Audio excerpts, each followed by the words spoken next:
But listen, Miss Pew, don't speak over me. Miss Pew, just because you say respectfully does not mean that you get to interrupt me. That's disrespectful, right? Hang on. Listen, Miss Pew, stop talking over me. If you want to stop talking over me. Where is the verified claim that is being placed against my trust? You can go back with the bailiff. Go back with the bailiff. Get your own attorney or represent yourself if you don't like it. Good morning. Are you Janetta Pew? I am the beneficiary of that. You're the what? You're the beneficiary of what estate? Answer my questions, please, ma'am. I'm just trying to understand.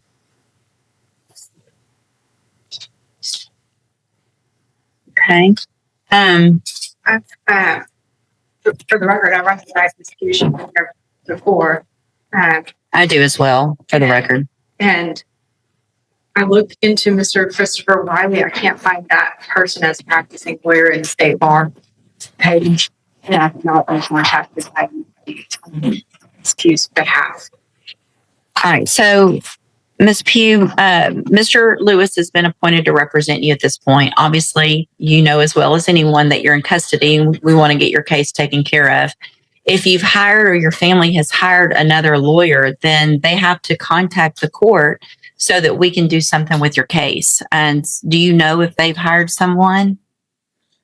Respectfully, Your Honor, I do not agree with your appointed foreign agents, considering that the first duty is to the state and will be considered conflict of interest. You know? Okay, so if you don't want, the only thing I can do, I'm appointing an attorney to you to help you, right?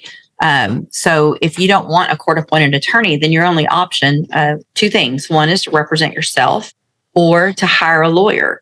So if you don't like the way it works, then you do something different. So are you, listen to what I'm saying. Are you either going to represent yourself or are you going to let Mr. Lewis represent you or are you going to hire someone? Objection, Your Honor. Respectfully, is this a court of record? It is a court of record. So your objection's overruled. Respectfully, Your Honor, where is the verified claim that is being placed against my trust? It's right here. It's called an indictment. And Mr. Lewis has a copy of it and he can show it to you. So that would be the verified claim against you. Okay. Your Honor, there were writs that was filed to the case that still haven't been received. I've received your petition for writ of habeas corpus and it's denied. Okay. Respectfully, Your Honor, I demand to be released due to lack of evidence of stated claim and not being given the proper opportunity to obtain proper counsel, effective defense. It's overruled. Okay. You're running out, aren't you? No, it's fine. So here's the thing, Miss Pew. I appreciate your position, but listen, Miss Pew, don't speak over me. Respectfully, Your Honor, for my incarceration. Miss Pew, just because you say respectfully does not mean that you get to interrupt me. That's disrespectful, right? Hang on. Listen to me. Everything you have there is overruled. And here's one of the reasons why. It's because you have a lawyer and your lawyer will file the appropriate motion. You're interrupting me again, which is disrespectful. So I'm going to leave Mr. Lewis as your attorney unless you choose to represent yourself or hire someone else. I'm going to give you 2 weeks to determine what you're going to do. You can go back. You can go back with the bailiff. Or comply to your appointed Go back. agents. You already said that, and that's overruled. It's to the state. Go back with the bailiff. Get your own attorney or represent yourself if you don't like it. Perfect. So, Miss Pew, Mr. Jeffries has been appointed to represent you. He's just been given, he's trying to get caught up real quickly on all the information, the discovery in your case. I'm going to reset your case so that he can get all of that. Once he gets it, he'll be out there to go over it with you, and we'll see if we can get an announcement at the next court date. Respectfully, Your Honor, I do not agree to comply with any of your appointed court agents, considering that their first duty is to the state. I understand. We've had this conversation before. Conflict of interest. And for the record, I'll be representing myself. So if you want to represent yourself, there's some things. Ms. Pew, stop talking over me. If you want to stop talking over me.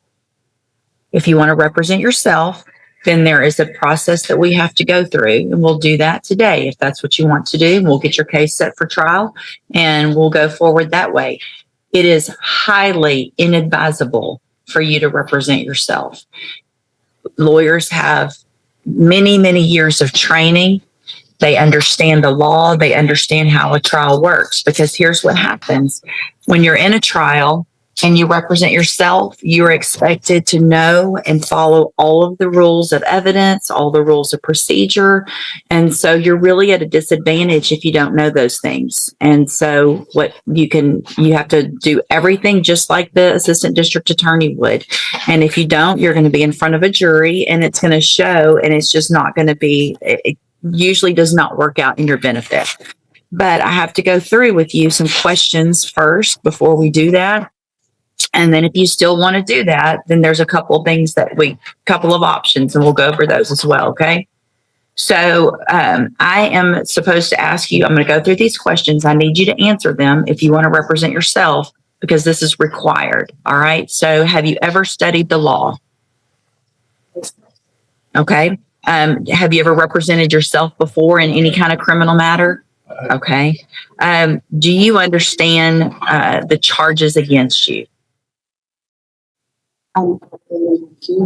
Okay. And so do you know, and we've gone over before, I think, what the range of punishment is if you're found guilty on a jury? Do you know what that is? Let's see. Hold on a second. Let me pull you up here. You go over that again as well. The date of that allegations from June 22nd of 2021. And what that means is if you're found guilty, that the range of punishment that the jury could give you is between 2 years as a minimum punishment up to 10 years in prison, anywhere in between. Do you understand? And would you answer out loud just for the record? What do you not understand about that? I don't understand. So here's the thing. If you want to represent yourself, by law, you have to be able to understand these things. Otherwise, I've got to appoint an attorney for you. So you can't just say, I want to represent myself because I don't like the attorney or I don't like the process. This is the process that you're in. You live in Texas, you live in the United States. This is the law that applies to your case. So what do you not understand about the range of punishment if you're found guilty? And that's what a jury's for, right? And so if you say you're not guilty, then you go in front of a jury and they determine, after they listen to the evidence, if you're guilty or not. That doesn't have anything to do with if they find you guilty, you understanding that they could send you to prison for between 2 years and up to 10 years. Do you understand that part?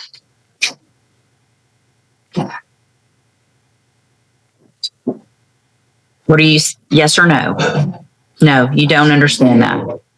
So, Ms. Pew, it's my understanding, I'm not going to allow you to represent yourself because you don't understand the law and the process. So we're on question number 4 out of 15 that I'm supposed to ask you. So Mr. Jeffries is going to stay on your case. I don't care what you want at this point. You can't do it. All right, you can go back with the bailiff. I'm done. Go back with the bailiff. Go back with the bailiff.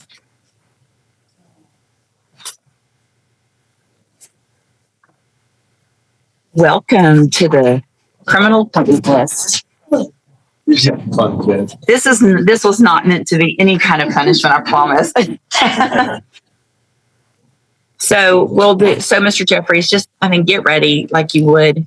Probably it's going to go straight onto a jury. And we'll just get it figured out that way. All right.